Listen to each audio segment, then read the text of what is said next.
Il est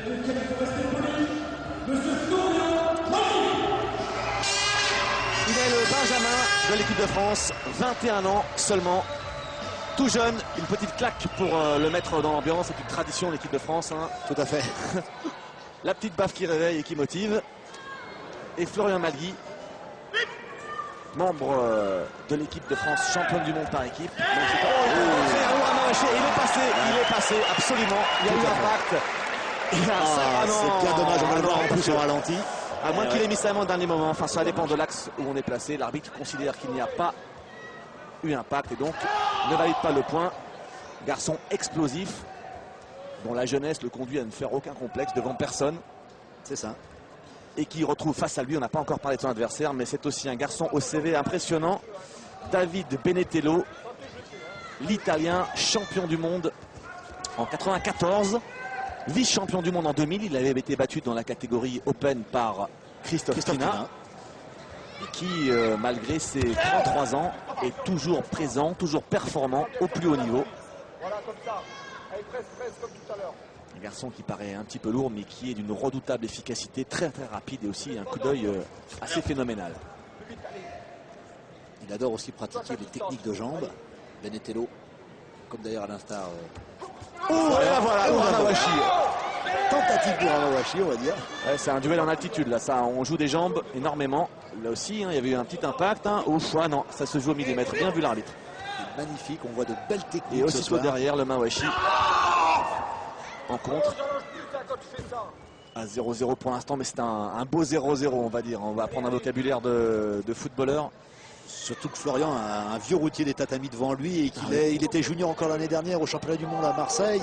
Il était présent dans l'équipe de France Junior, Florian Malgui, et c'est vrai que c'est vraiment une révélation. Il a fait toute la préparation des championnats du monde avec nous. Il est actuellement en études à l'INSEP et il faut absolument, ça va être la relève du karaté français. Grand gabarit, hein, 1m90. Ouh là, voilà, coup de pied tourné, Uramawashi, celui-là, il a impact, il n'y a pas de souci. Et on retrouve le talent, la classe du toujours jeune David Benetello, c'est magnifique. On le disait, il est dangereux en jambes, ce David. Cet Italien, ce karaté italien explosif, on l'a vu avec les katas et on le voit aussi avec les combats. Toujours très dangereux dans les rencontres européennes. Ah, sur un combat, il est capable de battre n'importe qui, même si maintenant dans les épreuves individuelles, dans la journée, il faut disputer 6 combats en général. Il est un petit peu juste, mais sur un combat, il est redoutable.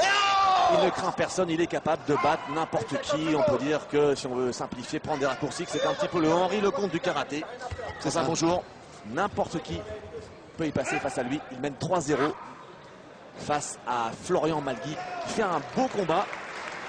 Un beau combat, Florian, mais il a encore il a des longues années devant lui encore pour apprendre. Hein. Et là, c'est la meilleure manière d'apprendre, c'est face à des vieux routiers comme ça, comme Benetello. Très dangereux, il n'arrive pas à passer le cap, il ne se lâche pas trop. Il a essayé en début de combat, c'était bien parti, et c'est dommage que là il se crispe un petit peu. Sur les 30 dernières secondes, il faudrait qu'il tente quelque chose. Oui, très bien. Voilà, et là, vous, David Benetello, très sportivement, avoue qu'il a été touché, 3 partout. Voilà, allez, hop, en 2 temps. Hein. En 2 temps. Et le métier de Benetello, vous voyez, aussitôt après, sur l'action suivante, il vient consolider son score. Il vient de marquer. Il vient de toucher un Yakutsuki au corps, 4-3, ça suffit pour mener à 20 secondes de la fin de ce combat spectaculaire entre des garçons qui font quand même 90-100 kg. On a vu la rapidité, la vitesse de jambe. C'est ce qui fait la beauté du karaté, c'est jusqu'au dernier moment, personne ne doit lâcher. Et encore un coup de pied de Benetello, magnifique, voilà.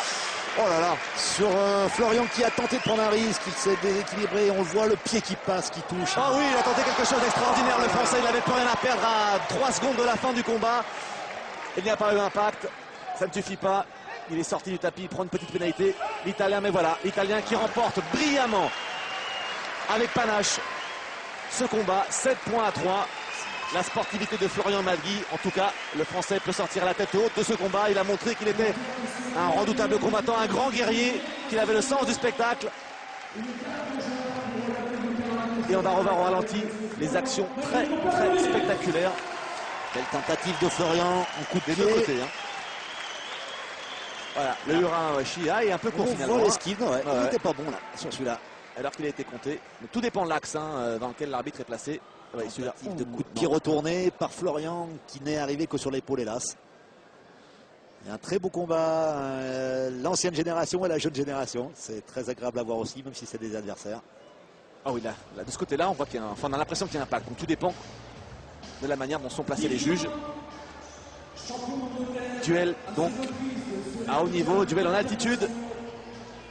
Et belle victoire de l'Italien qui permet au reste du monde, à l'équipe planétaire, de mener 5 victoires à 3.